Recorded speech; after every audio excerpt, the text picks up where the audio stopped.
उधर 90 लाख रुपए साफ, इधर फैक्ट्री में आग, फैक्ट्री भी साफ। से जगह दिखा दिया हमने, जगह दिखा दिया भैया। ये दिखा दिया कि अगर अगर किसी की फैक्ट्री में आग लग जाए और बेचारा एक ही फैक्ट्री का मालिक हो, एक ही फैक्ट्री हो, तो इसका मतलब फिर फैक्ट्री बंद हो जाती है, फैक्ट्री खत्म हो जाती है, जिसे हम बोलते हैं लिक्विडेशन ऑफ कंपनी। सेम बात होती है। आप पार्टनरशिप में पढ़ चुके हैं, लेकिन पार्टनरशिप में लिक्विडेशन वर्ड नहीं यूज होता, पार्टनरशिप में यूज होता है डिसोल्यूशन, है कि नहीं बात? डिसोल्यूशन ऑफ पार्टनरशिप होता है। लेकिन अगर जब कंपनी बंद होती है, जब कंपनी बंद होती है तो कंपनी बंद होते टाइम पे वर्ड दिया जाता है मुन्ना लिक्विडेशन। तो बात समझ में आ रही है यानी? अगर ये बात तो ऐसी भैया गोविंदा ने, ये तुम्हारे कर्मों की सजा है, राइट? तो भैया कंपनी बंद तो लिक्विडेशन, पार्टनरशिप बंद तो डिसोल्यूशन।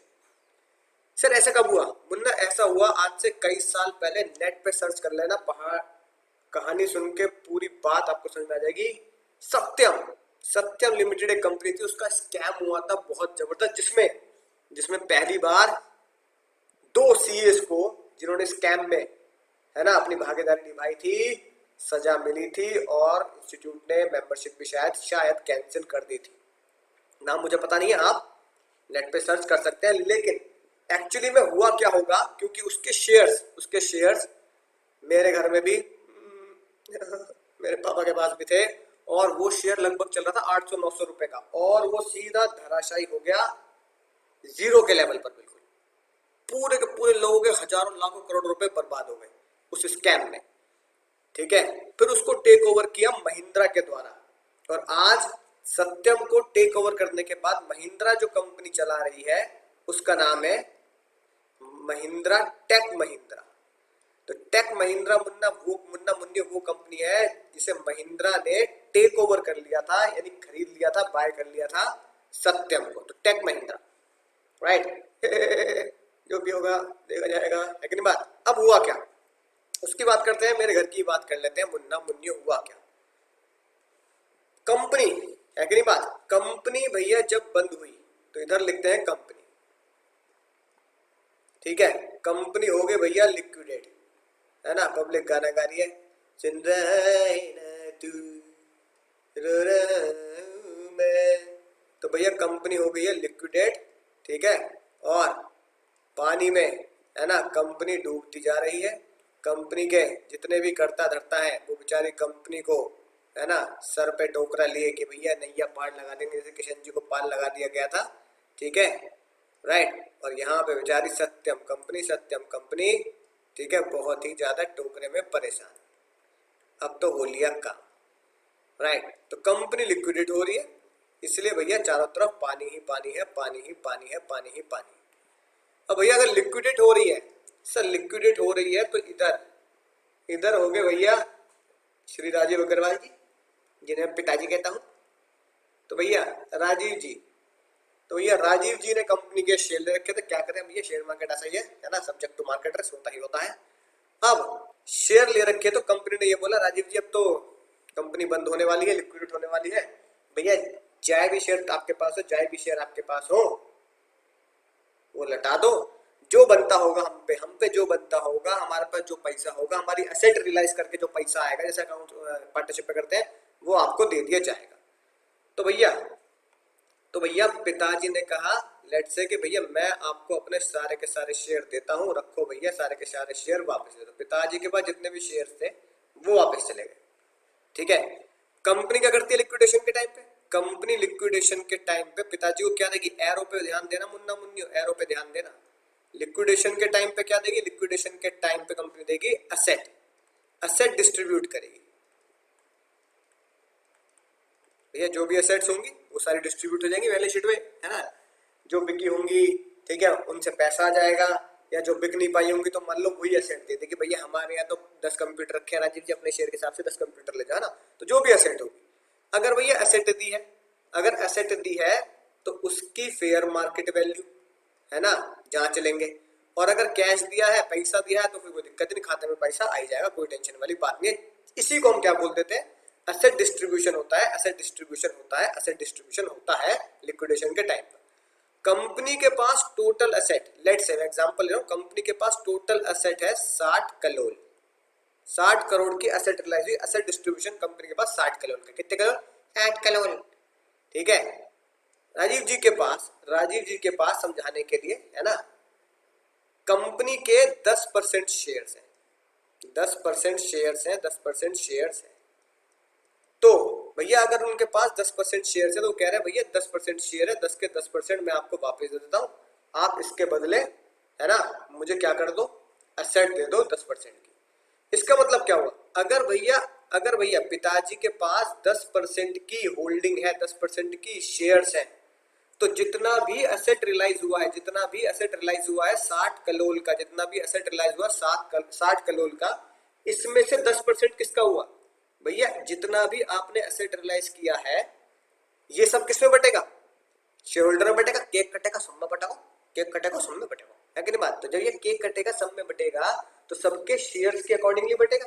पिताजी कह रहे हैं भैया 60 करोड़ रुपए तुम्हारे टोटल रिलाइज हो गए, जिसमें से 10% मेरा है, तो 10% पिताजी को दे दो, 10% हो गया, पापा का हो गया 10%, पापा का हो गया 10%, ठीक है। तो 10% शेयर्स किसके हो गए, 10% शेयर्स हो गए पिताजी के।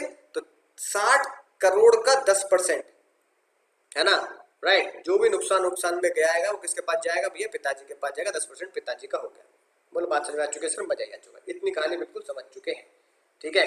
कंपनी की एसेट डिस्ट्रीब्यूट हुई, जो रिलाइज करके पैसा 60 करोड़ आया, कंपनी को 60 करोड़ रुपए की एसेट डिस्ट्रीब्यूट करनी है, ठीक है। 10% पिताजी के शेयर से, तो 60 करोड़ का 10% किसका हुआ भैया, पिताजी का हो गया।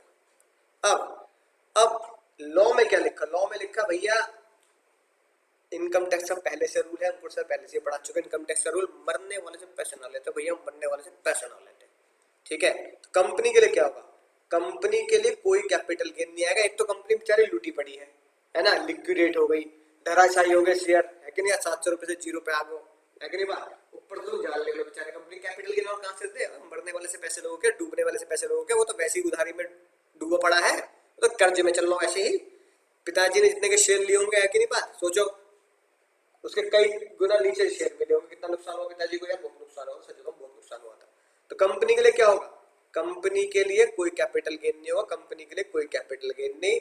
फाइनेंस मिनिस्टर साहब ने बोला जा जी लो अपनी जिंदगी, कोई टेंशन वाली बात नहीं, कंपनी जो मरने वाले से पैसे नहीं लेते, ठीक है मुन्ना।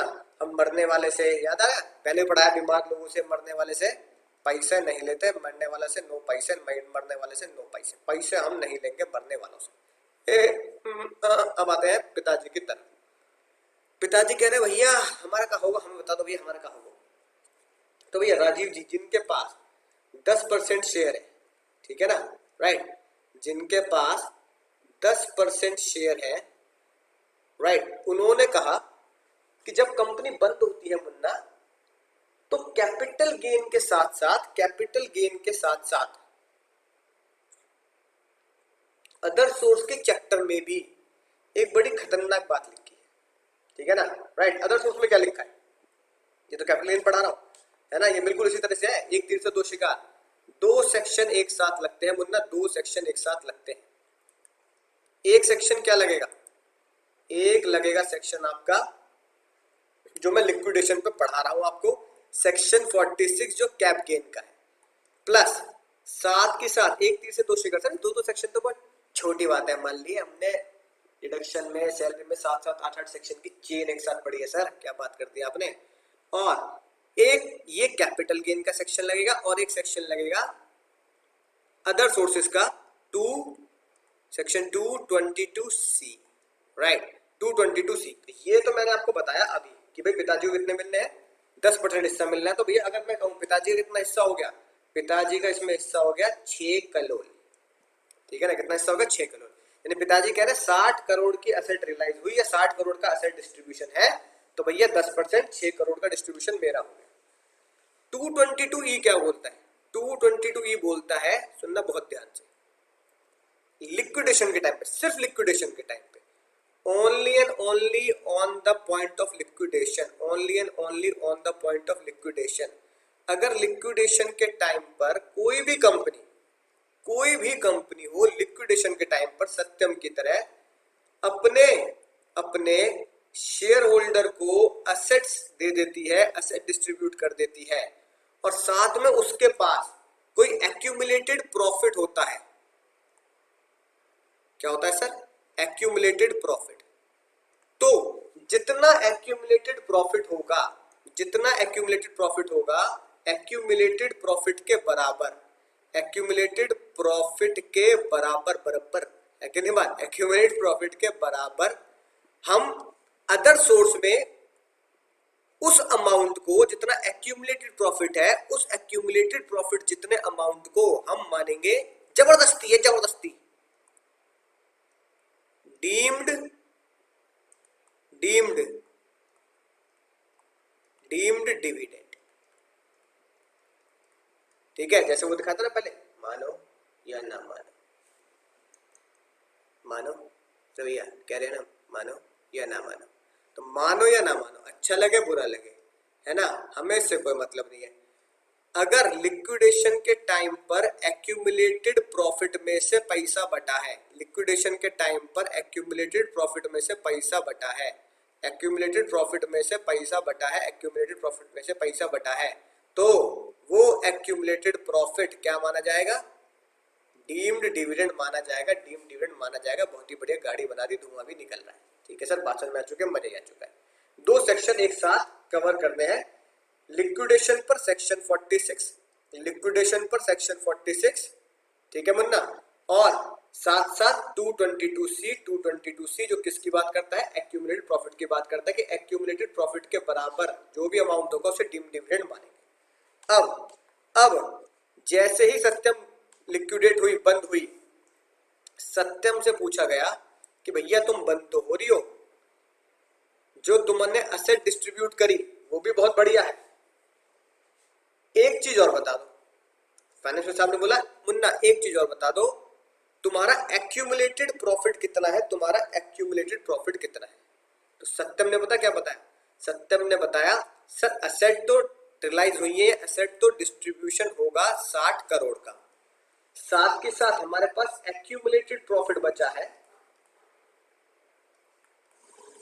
एक्यूमुलेटेड प्रॉफिट बचा है, एक्यूमुलेटेड प्रॉफिट है सर हमारे पास 20 करोड़ का। सर इतना, मात्र इतना ही, इतनी बड़ी कंपनी होते भी कई हजार रुपए, कई हजारों करोड़ों रुपए के वैल्यू होते हुए भी एक्यूमुलेटेड प्रॉफिट मात्र हमारे पास 20 करोड़ का है। यानी अब सत्यम के पास दो अमाउंट है, सत्यम के पास दो अमाउंट है, 20 करोड़ का एक्यूमुलेटेड प्रॉफिट, 20 करोड़ का एक्यूमुलेटेड प्रॉफिट, 60 करोड़ का एसेट डिस्ट्रीब्यूशन, 60 करोड़ का एसेट डिस्ट्रीब्यूशन। ठीक है मुन्ना, दो अमाउंट है, दोनों पे फोकस करो। क्या है सर? 20 करोड़ का एक्यूमुलेटेड प्रॉफिट बताया सत्यम ने, क्वेश्चन आएगा एग्जाम में तो क्वेश्चन में दिया गया होगा, कोई टेंशन वाली बात नहीं, केस स्टडी बेसिस बनेगा, है ना। 60 करोड़ का एसेट डिस्ट्रीब्यूशन है, 60 करोड़ का एसेट डिस्ट्रीब्यूशन है। पिताजी कह रहे हैं मुझे, पिताजी कह रहे हैं मुझे कितने मिलेंगे? मुझे मिलेंगे मुन्ना मुन्नी, मुझे मिलेंगे 10%, कंपनी का जितना भी हिस्सा है एसेट डिस्ट्रीब्यूशन में 10% है कि नहीं बात, 10% मुझे मिलेगा। तो एसेट जब डिस्ट्रीब्यूशन हुई, एसेट जब डिस्ट्रीब्यूशन हुई तो उसमें 10% कितना होगा सर? सर वो होगा 6 करोड़। तो 6 करोड़ में से अब पिताजी के पास दौड़ते हुए दो सेक्शन आए, पिताजी के बोले कि भैया जब भी, अजी जी जब भी लिक्विडेशन होती है तब क्या होता है? तब सेक्शन 46 लगता है और 222C लगता है। तो 222C लगता है और सेक्शन 46 लगता है। तो चलो इधर लिखते हैं 222C। पहले कौन दौड़ता हुआ आएगा? जज साहब ने बोला, फाइनेंशियल साहब ने बोला पहले पैसा आप 222C का हिसाब किताब कर दो जो अदर सोर्स में जाएगा। तो 222C अदर सोर्स में कितना जाएगा सर? एक्यूमुलेटेड प्रॉफिट जितना, एक्यूमुलेटेड प्रॉफिट जितना लिक्विडेशन के टाइम पर शेयर होल्डर को दिया जाएगा, है कि नहीं? तो भैया उसे हम मानेंगे डीम्ड डिविडेंड। तो पिताजी को जब 10% हिस्सा दिया गया, जब पिताजी को 10% हिस्सा दिया गया तो ये माना गया कि 222C अदर सोर्स में डीम्ड डिविडेंड कितना हुआ? ठीक है, कितना होगा बताओ, सोचो बताओ जल्दी, डीम्ड डिविडेंड कितना होगा सर? डीम्ड डिविडेंड माना गया 6 करोड़ रुपए टोटल मिलने हैं, 6 करोड़ रुपए टोटल प्राप्त होने हैं, 6 करोड़ रुपए टोटल प्राप्त होने हैं। तो इसमें से अप टू एक्यूमुलेटेड प्रॉफिट कितना सर, कितना एक्यूमुलेटेड प्रॉफिट है सर बताओ सर? 10%। तो 20 करोड़ का 10% बोले तो 20 करोड़ का 10% बोले तो 2 करोड़, 2 करोड़ तो डीम्ड डिविडेंड माना जाएगा। क्यों? क्योंकि जितना भी 20 करोड़ का एक्यूमुलेटेड प्रॉफिट है ये माना जाता है कि 10% तो एक्यूमुलेटेड प्रॉफिट से उस शेयर होल्डर को दे दिया गया होगा, 10% तो एक्यूमुलेटेड प्रॉफिट से उस शेयर होल्डर को दे दिया गया होगा। तो up to accumulated profit, up to accumulated profit यानी 10%, पिताजी की होल्डिंग कितनी है, सब कुछ 10% करना है, पिता जितनी होल्डिंग है, तो भैया 10% जितनी भी होल्डिंग है, 10% जितनी भी होल्डिंग है, ठीक है, उतना एक्यूमुलेटेड प्रॉफिट, उतना एक्यूमुलेटेड प्रॉफिट अदर सोर्स में जाएगा। तो डीम डिविडेंड कितना हो गया? 2 करोड़। 2 करोड़ कहां जाएगा sir? 2 crore taxable in other source, यानी 2 करोड़ कहां पे ट्रीट होगा? 2 करोड़ ट्रीट होगा इन अदर सोर्स में, अदर सोर्स में ट्रीटमेंट होगा 2 करोड़ का। अदर सोर्स में पढ़ेंगे, ये बात ध्यान रखना बिल्कुल, बहुत अच्छे तरीके से, इसलिए बहुत आराम से पढ़ा रहा हूं। बाकी कितने बचे? बैलेंस। बाकी अमाउंट को लिख दो भैया बैलेंस अमाउंट, बाकी अमाउंट को लिख दो मुन्ना बैलेंस अमाउंट। बैलेंस कितना बचा सर? बैलेंस, बैलेंस बचा सर 4 करोड़। 4 करोड़ क्या हुए सर? 4 करोड़ होंगे आपके कैपिटल गेन में। 4 करोड़ रुपए कहां टैक्सेबल होंगे? Taxable in capital gain, capital gain में टैक्सेबल होंगे, टैक्सेबल इन कैपिटल गेन। अब जब 4 करोड़ रुपए कैपिटल गेन में दिखाऊंगा, जब 4 करोड़ रुपए कैपिटल गेन में दिखाऊंगा, तो अब कैसे दिखाऊंगा? अब ये जो, ठीक है, ये जो आपने ऊपर बातें देखी, तो इसको आप ऐसे कह सकते हो सर, जब एसेट डिस्ट्रीब्यूट हुआ, जब एसेट डिस्ट्रीब्यूट हुआ, तो एसेट डिस्ट्रीब्यूशन के टाइम पर पिताजी को 2 करोड़ का तो डिविडेंड मिल गया, डीम्ड डिविडेंड, डीम्ड डिविडेंड, और पिताजी को 4 करोड़ के शेयर्स के बदले कंसीडरेशन मिल गया। ठीक है मुन्ना, बात समझ में आ रही है? सब बिल्कुल समझ में आ रही है, कोई दिक्कत वाली बात नहीं है। यानी एसेट डिस्ट्रीब्यूशन के टाइम पे कंपनी ने पिताजी को 2 अमाउंट दिए कि भैया 2 करोड़ का तो तुम्हारा डीम्ड डिविडेंड हो गया इनकम टैक्स एक्ट के हिसाब से, और 4 करोड़ रुपए तुम्हारे हो गए शेयर्स के बदले। ये जो 10% शेयर दिया, ये जो 10% का शेयर पिताजी ने वापस दिया सत्यम को, ये जो 10% का शेयर पिताजी ने वापस दिया, 10% का शेयर पिताजी ने वापस दिया, इसके बदले 4 करोड़ रुपए माने जाएंगे कैपिटल गेन।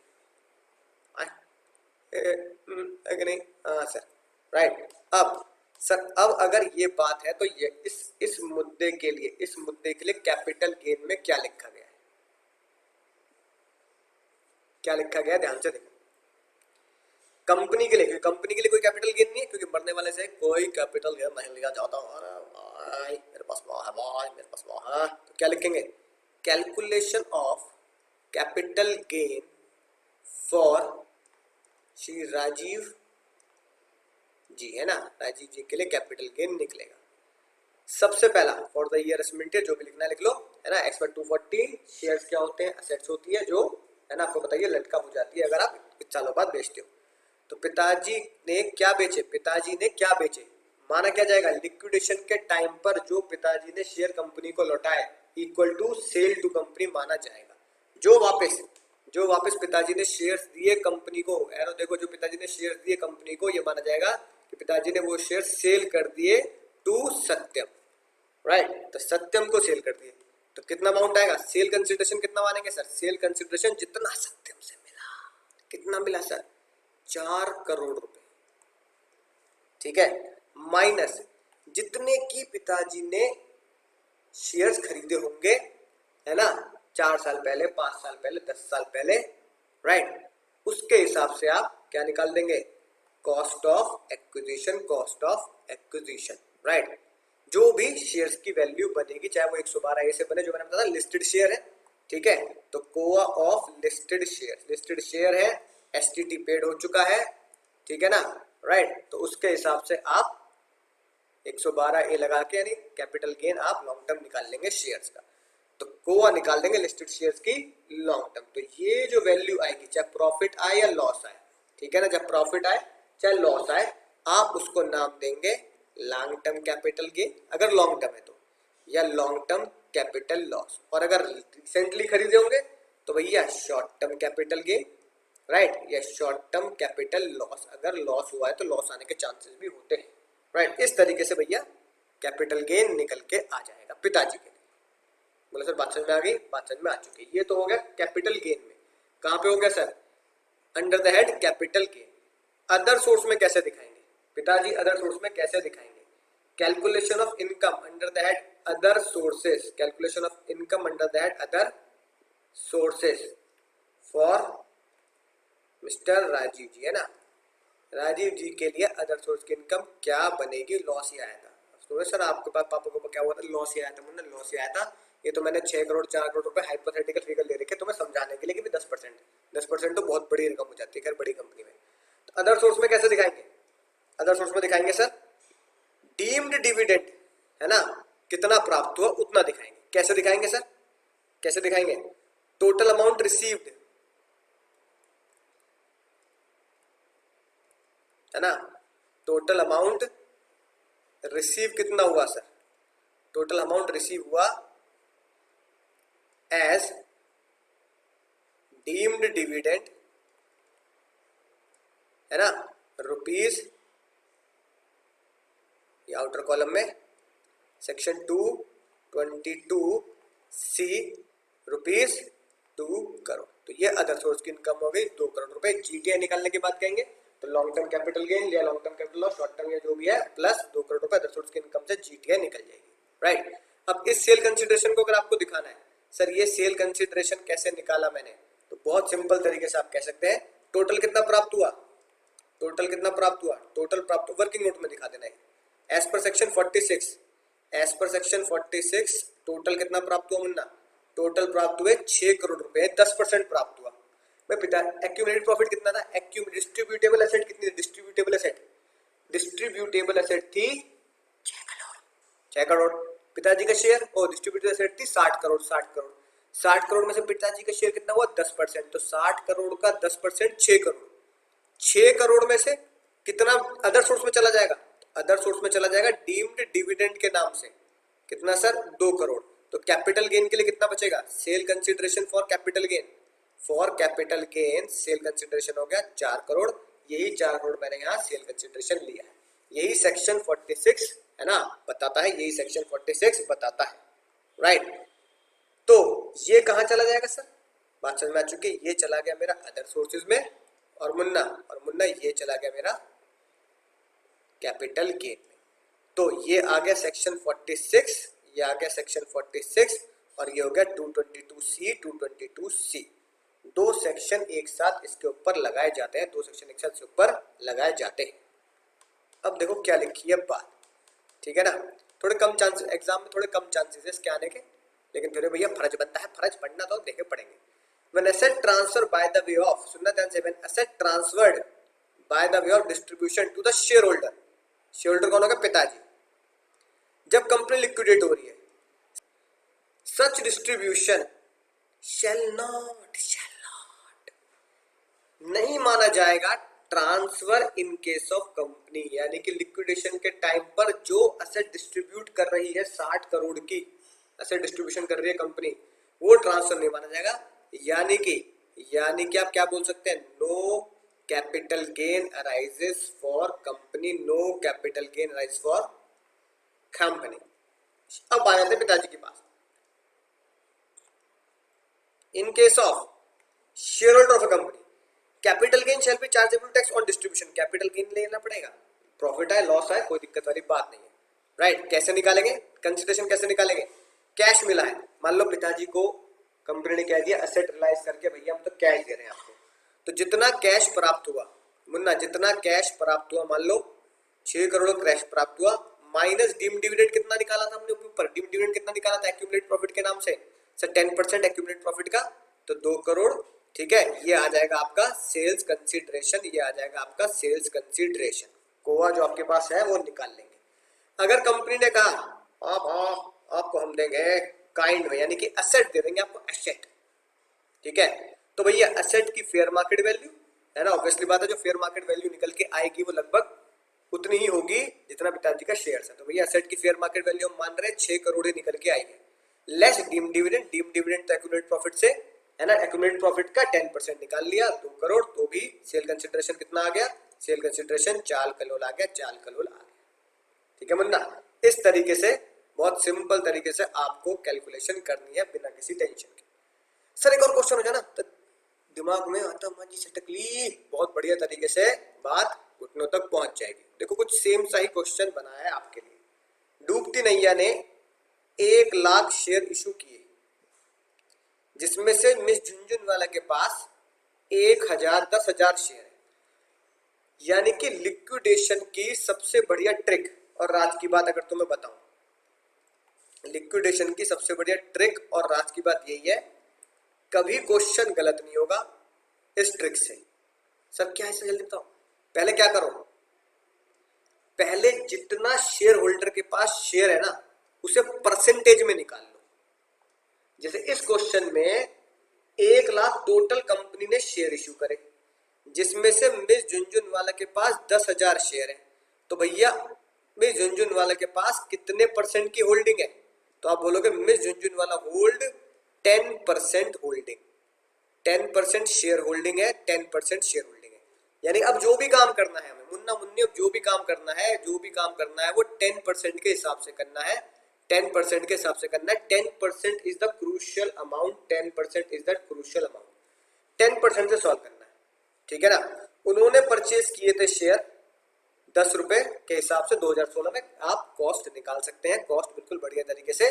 शेयर वाला डायग्राम जो मैंने बनवाया था आपको, लिस्टेड शेयर इधर, अनलिस्टेड शेयर इधर, अगर एससीटी है सिक्योरिटी ट्रांजैक्शन टैक्स है और रिकॉग्नाइज स्टॉक एक्सचेंज से है तो क्या होगा कॉस्ट में, अगर स्टॉक एक्सचेंज से नहीं है एससीटी पे नहीं है तो क्या होगा, अनलिस्टेड शेयर है तो क्या होगा ज्वेलरी की तरह। ये सारी बातें आप बिल्कुल बढ़िया तरीके से विद क्वेश्चन एनालिसिस सीख चुके हैं, तो उसमें कोई गड़बड़ नहीं। हमें यहाँ सेल कंसिडरेशन से लेना देना है।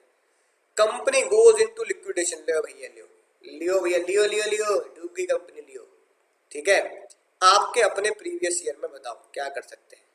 ठीक है ना, आपके अपने प्रीवियस ईयर में कंपनी डूब गई, एसेट का डिस्ट्रीब्यूशन हुआ और एसेट की वैल्यू निकली, एसेट की वैल्यू निकली 60 लाख। ठीक है ना, कितनी वैल्यू निकली 60 लाख। 20 लाख का क्या था, 20 लाख था एक्यूमुलेटेड प्रॉफिट। एक्यूमुलेटेड प्रॉफिट तो देगा ही देगा लिक्विडेशन में, तभी तो क्वेश्चन निकलवाएगा आपसे। अब इसी क्वेश्चन को बिल्कुल उसी पैटर्न पे करते हैं। ठीक है, 10% हमने शेयर निकाल लिया, ठीक है ना, 60 लाख और 20 लाख, राइट। थोड़ी सी जगह बना लेते हैं ताकि आपको बात घुटनों तक पहुंचाई जा सके। अब मुन्ना बिल्कुल सिंपल, बिल्कुल सिंपल है, सिंपल है। सर क्या करना है, किसके लिए निकला है कैपिटल गेन, हेडिंग डालोगे आप sir, calculation of, calculation of capital gain for miss Jhunjhunwala, miss J के लिए है ना, राइट। एज पर सेक्शन 214 शेयर उन्होंने वापस किए हैं तो शेयर इज एन एसेट्स, वो लटका 242 के हिसाब से लटका सटका कब होती है बढ़िया तरीके से आप जानते हैं, राइट। सेल्स कंसिडरेशन, पहले चलो वर्किंग नोट बना देता हूं, है ना भाई मुन्ना, होगा क्या, होगा क्या। सबसे पहले देखो वर्किंग नोट में, वर्किंग नोट में अगर तुमने ध्यान से समझोगे तो सबसे क्रूशियल अमाउंट क्या है, सबसे क्रूशियल अमाउंट क्या है, सबसे क्रूशियल अमाउंट है, सबसे क्रूशियल फिगर है 10%। 10% में झुनझुनवाला की होल्डिंग है, होल्डिंग है 10% होल्डिंग है। कंपनी, ये मेरी पहली मुद्दे की बात, कंपनी की एक्यूमुलेटेड एसेट कितनी है, कंपनी की एक्यूमुलेटेड कह रहा हूं सॉरी, एक्यूमुलेटेड प्रॉफिट नहीं, डिस्ट्रीब्यूटेबल एसेट, हाँ। कंपनी की डिस्ट्रीब्यूटेबल एसेट्स कितनी है सर, कंपनी की डिस्ट्रीब्यूटेबल एसेट है 60 लाख। 60 लाख में मिस जे का हिस्सा कितना है सर, 60 लाख में मिस जे का हिस्सा, मिस झुनझुनवाला का सर हिस्सा है 10%, यानी 10% कितना हुआ, इजिकल टू 6 लाख। रुको जरा, समझ गया ना, 6 लाख। अब सबसे पहले 2 सेक्शन अप्लाई होंगे, लिक्विडेशन में हमेशा 2 सेक्शन अप्लाई होंगे। सबसे पहले दौड़ता हुआ क्या आएगा, सबसे पहले दौड़ते हुए इनकम टैक्स डिपार्टमेंट ने, फाइनेंस मिनिस्टर साहब ने किसको प्रायोरिटी दी, 222C, मानो या ना मानो, मानो या ना मानो, 222C आया दौड़ता हुआ। उसने कहा पहले पहले मैं लूंगा। तो भैया उसको कितना मिलेगा? जितनी भी होल्डिंग है, जितनी भी परसेंटेज है होल्डिंग की, वो लगा दो, वो परसेंटेज लगा दो एक तो एक्यूमुलेटेड प्रॉफिट पर, और वही परसेंटेज लगा दो डिस्ट्रीब्यूटेबल एसेट पर। ठीक है, तो 6 लाख में से 10%, 60 लाख का 10%, सर 6 लाख उनका हो गया। एक्यूमुलेटेड प्रॉफिट 10%, एक्यूमुलेटेड प्रॉफिट कितना दे रखा है क्वेश्चन में? 20 लाख, इसका 10% 2 लाख। तो इसका मतलब एक्यूमुलेटेड प्रॉफिट का जो परसेंटेज आएगा, एक्यूमुलेटेड प्रॉफिट में जो परसेंटेज निकलेगा, एक्यूमुलेटेड प्रॉफिट में जो परसेंटेज आएगा, एक्यूमुलेटेड प्रॉफिट में जो परसेंटेज आएगा, वो अदर सोर्स का हो जाएगा। तो एक्यूमुलेटेड प्रॉफिट के हिसाब से एक्यूमुलेटेड प्रॉफिट 20 लाख का था, जिसका 10% 2 लाख। एक्यूमुलेटेड प्रॉफिट 20 लाख का था, जिसका 10% 2 लाख, जिसका 10% 2 लाख डीम डिविडेंड माना जाएगा। तो 6 लाख टोटल मिलना है, 6 लाख टोटल पैसा मिलना है, 6 लाख टोटल पैसा मिलना है, 6 लाख टोटल पैसा मिलना है।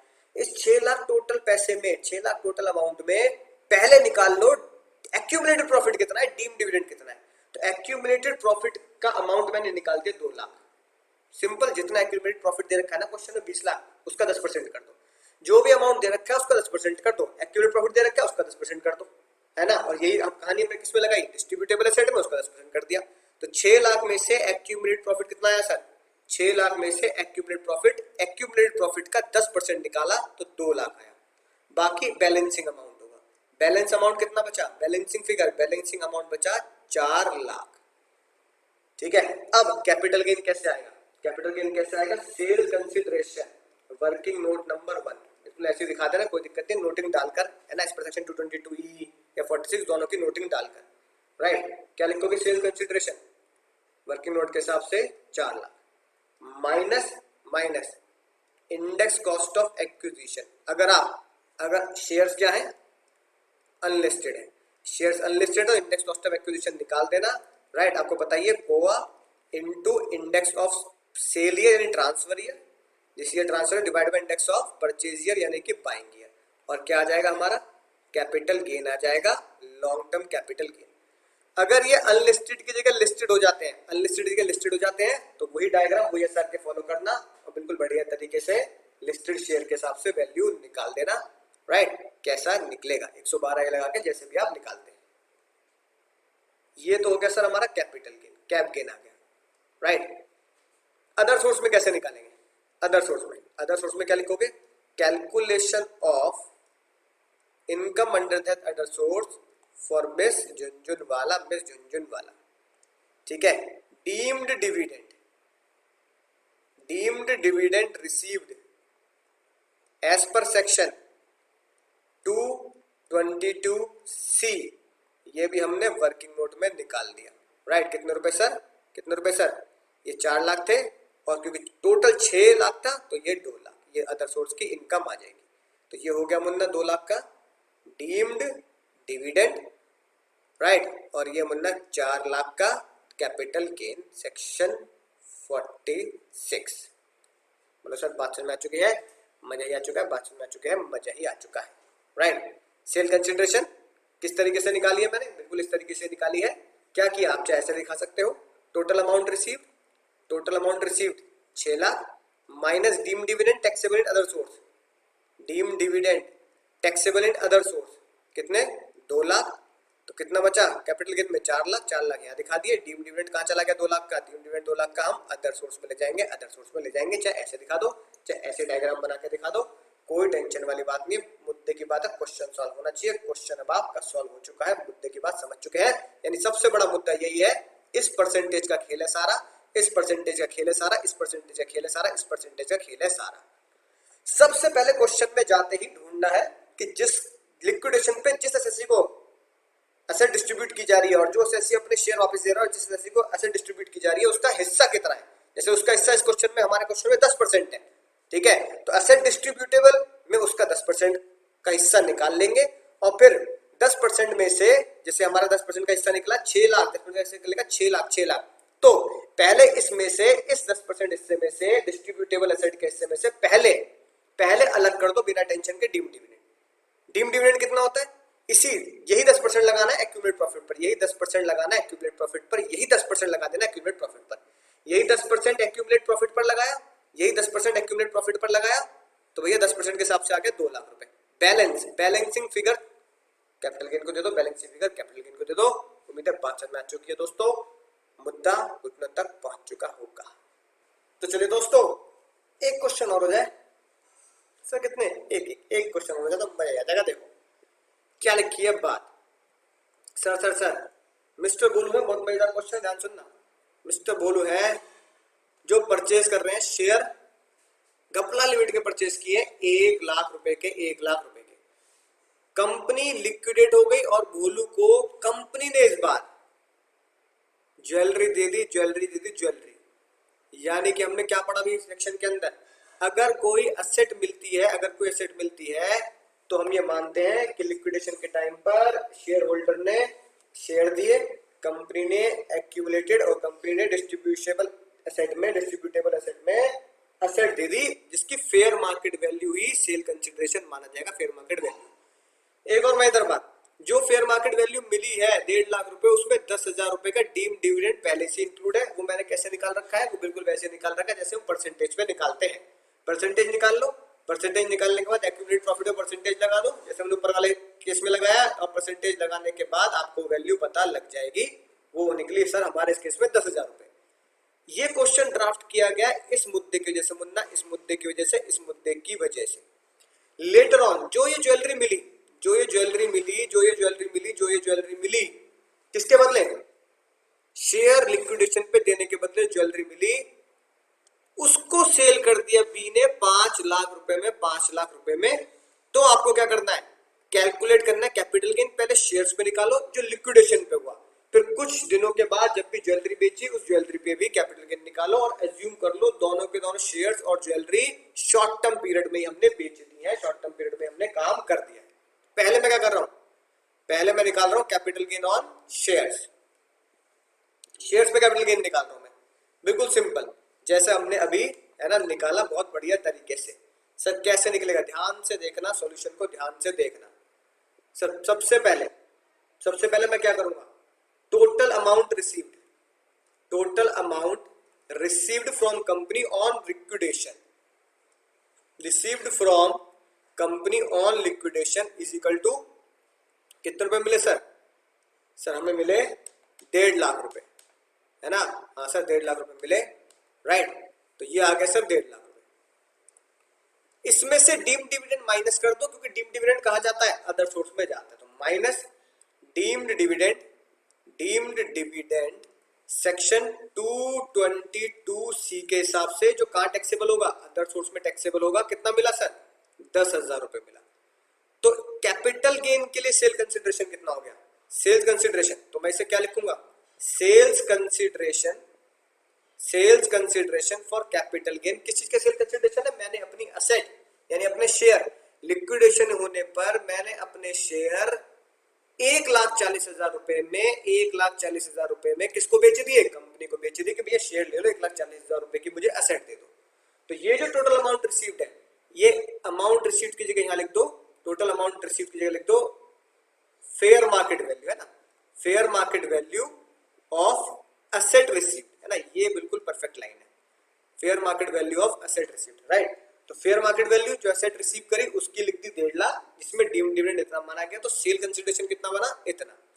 फिर क्योंकि क्वेश्चन खुद ही कह रहा है कि सारी चीजें क्या है, शॉर्ट टर्म पीरियड की है, तो कोआ करूंगा, सिर्फ कोआ माइनस कर दूंगा। कितने रुपए की खरीदे थे एसेट्स, सर ये शेयर सारे खरीदे थे 1 लाख रुपए के, तो शेयर्स में मेरा कैपिटल गेन कितना आ गया, तो मैं कहूंगा short term capital gain on shares transfer to the company on liquidation is 1,40,000 minus 1 lakh, यानी कि सिर्फ 40,000 रुपए, राइट। कितना आ गया सर, 40,000 रुपए आ गया हमारा, 40,000 रुपए आ गया।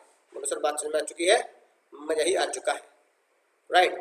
अब साथ साथ चाहो तो नीचे क्या लिख दो, income under the head other source, है ना, income under the head other source, deemed dividend section 222C कितने रुपए और आ जाएंगे सर हमारे यहाँ पे, 10,000 रुपए आ जाएंगे।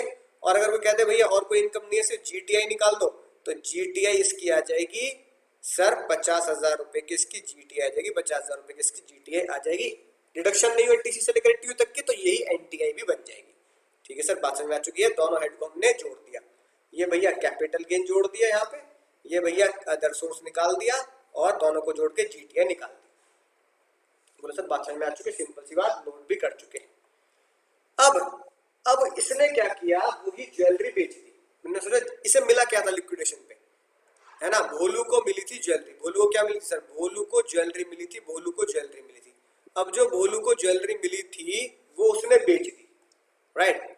सुनना ध्यान से, बहुत मजेदार बात है। अब जो उसने बेच दी तो वो क्या लिखेगा, calculation of capital gain on jewellery. ठीक है, एज पर section 214 jewellery is capital asset, 242 है क्वेश्चन में कह रहा है ना, शॉर्ट टर्म है। उसके बाद क्या आएगा, सेल कंसिडरेशन। कितने में बेची सर, इसने बेची 5 लाख में। क्वेश्चन में कितने में लिखिए, 5 लाख में। माइनस क्या करेंगे, कॉस्ट ऑफ एक्विजिशन करेंगे क्योंकि शॉर्ट टर्म है। अब कॉस्ट ऑफ एक्विजिशन कितनी लेंगे ये बताओ। झगड़ा पता क्या है, टंटा पता क्या है, वो ये है बच्चा जो एग्जाम में गलती करता है। कॉस्ट ऑफ एक्विजिशन 140 लेंगे या कॉस्ट ऑफ एक्विजिशन उसकी फेयर मार्केट वैल्यू लेंगे। इन्हीं दोनों में एग्जाम में गलती हो जाती है और फिर बच्चा कहना कहता है दिल गलती कर बैठा, दिल गलती कर बैठा, दिल गलती कर बैठा। लेकिन अब यहां आप समझ लेना कि दिल गलती एग्जाम में नहीं करेगा। सिंपल सी बात है, मतलब लोचा ही नहीं है कुछ। क्या सर, सिंपल सी बात है। सेल प्राइस 5 लाख रुपए कोआ बोले तो जितनी की मुझे असेट, जितनी की मुझे ज्वेलरी दी गई थी, जितनी की ज्वेलरी मैंने प्राप्त की थी। भैया जब मैंने ज्वेलरी प्राप्त की थी तो वो 1.5 लाख रुपए की थी। उसमें तुमने मान लिया था डिविडेंड, तुमने डिविडेंड मान लिया ना, तो भैया वो मैं टैक्सेबल तो किया, वो कहाँ टैक्सेबल किया, वो मैंने अदर सोर्स में टैक्सेबल कर दिया। यानी कि जो मेरा टोटल अमाउंट प्राप्त हुआ और टोटल अमाउंट टैक्सेबल हुआ वो कायदे में तो 1.5 लाख ही हुआ। 1.5 लाख में से आपने 140 कैपिटल गेन मिलेंगे, 10 अदर सोर्स में फेंक दिए, 10 अदर सोर्स में फेंक दिए। लेकिन जो ज्वेलरी मुझे मिली थी, वो ज्वेलरी जो मुझे मिली थी उसकी कीमत जब मेरे पास आई थी वो आई थी 1.5 लाख, जिसमें से आपने उसका ब्रेक कर दिया। भैया 1.5 लाख आया, 10 मान ले जाए, 140 यहाँ ले आ, 10 मान ले जाए, 140 यहाँ ले, अब आई तो 1.5 लाख थी। तो लॉ में क्या लिख दिया गया, कॉस्ट ऑफ एक्विजिशन मुन्ना 1.5 लाख ही लेंगे, कॉस्ट ऑफ एक्विजिशन 1.5 लाख ही लेंगे, कॉस्ट ऑफ एक्विजिशन 1.5 लाख ही लेंगे। अब शॉर्ट टर्म कैपिटल गेन कितना आया, दिल गलती नहीं करेगा, याद रखना ये बात।